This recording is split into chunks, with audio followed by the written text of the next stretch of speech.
Hello, I am TOROS. Welcome to What's Happening in Turkey. Turkey's President Tayyip Erdoğan has finally secured the long-awaited White House meeting. US President Donald Trump announced he will host him on 25th of September. But this invitation came at a heavy price. Ankara promised to buy a massive number of Boeing aircraft, and only then was the meeting granted. The news was first revealed by Turkey's main opposition leader Özgür Özel.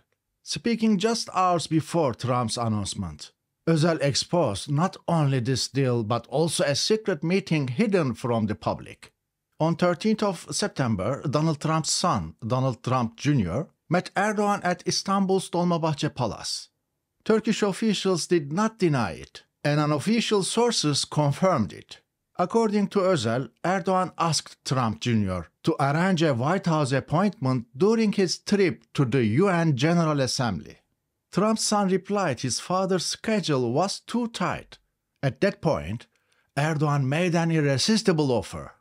If you set up a meeting for me, I promise, in front of the whole world, live on air, that Turkey will order 300 Boeing planes from the United States. A political bribe like never before. Just hours later, Donald Trump posted on his own social media platform, Erdoğan would indeed be welcomed at the White House on 25th of September. In the same short post, he also mentioned the huge Boeing deal. So Erdoğan's tempting offer had worked. A meeting that was not possible this week was suddenly scheduled just 5 days later. Trump added that he would also discuss the F-16 deal and the issue of F-35 fighter jets. But remember, during Trump's first term, Turkey was permanently removed from the F-35 program after buying Russia's S-400 missile defense system. As for the F-16s, Ankara had already fought hard for an agreement to buy new jets and modernize its current fleet. Yet that process, too, has been stretched out over time due to technical hurdles. Does Turkey even have the budget for Boeing? So, does Turkey really need Boeing passenger planes as much as it needs next-generation fighter jets? Turkish Airlines, together with its subsidiaries, already runs a fleet of about 500 aircraft from both Airbus and Boeing. In the past 2 years, the airlines signed a deal with Airbus for 220 planes, some of which have already been delivered. If Turkey now orders 300 more Boeings, it would mean an investment worth tens of billions of dollars. The big mystery is, from which budget will this money come? The bottom line, the 25th of September White House meeting is already set to go down as the most expensive visit in Turkey's history. Ultranationalist partner calls for alliance with Russia and China.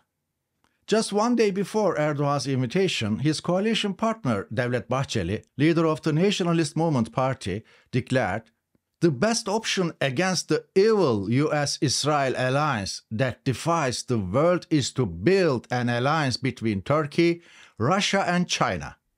Yet, at the very same time, Erdoğan was offering a political bribe to Trump's son to secure a White House appointment. Within days, he got it. The contradiction was clear. Turkey's foreign policy zigzags had never looked sharper. But this wasn't the only unusual development of the week. On Friday, 19th of September, an extraordinary press conference at the British consulate in Istanbul also made global headlines. Why did MI6 launch its promotion in Istanbul? The head of Britain's Foreign Intelligence Service, MI6, Sir Richard Moore, chose Turkey as the stage to directly challenge Russia, China, Iran, and North Korea. His choice underlined one thing: Turkey remains an unquestionable player within NATO. MI6 used Istanbul to unveil a brand new online messaging system set up on the dark web, designed to recruit agents from those 4 countries. The announcement came from Moore himself. In the audience sat his successor, Metreweli, soon to become MI6's first female chef. But months earlier, The Times revealed a controversial family connection. Her grandfather was a Ukrainian who spied for Nazi Germany. What is Silent Courier? The platform called Silent Courier was targeting two groups: those with access to sensitive information, people inside governments, the military, diplomacy, or tech firms in Russia, China, Iran, and North Korea. Middlemen and tech-savvy individuals, people able to use the dark web, maintain secure communication, and hide their identities. Instructions were to be shared on MI6 verified YouTube channel. The service advised using the Tor browser, reliable VPNs, and devices not linked to personal identity. The goal? To gather intelligence on both terrorism and hostile states. The UK government presented this as part of the Prime Minister's plan for change, to stay one step ahead of our enemies. It was also supported by the biggest defense investment package since the Cold War. Moore's post in Turkey, and a striking admission. Sir Richard Moore is no stranger to Turkey. He even began his speech in Turkish. Before becoming MI6 chief, he spent 3 years as Britain's ambassador in Ankara. At the press conference, Moore made a startling admission. He listed the fall of Syria's Assad regime among MI6 successful operations. Because we established contact with HTS a year or two before they overthrew Assad, Britain was able to restart operations inside the country just weeks after Assad fell. But Donald Trump, speaking after Assad's downfall, gave a different account. He said Turkey had seized control of Syria in a less than friendly way. He's a very smart guy, and he sent his people in there through different forms and different names, and they went in and they took over. Now, all eyes and ears are on the Oval Office, where Erdoğan will meet Trump on 25th of September.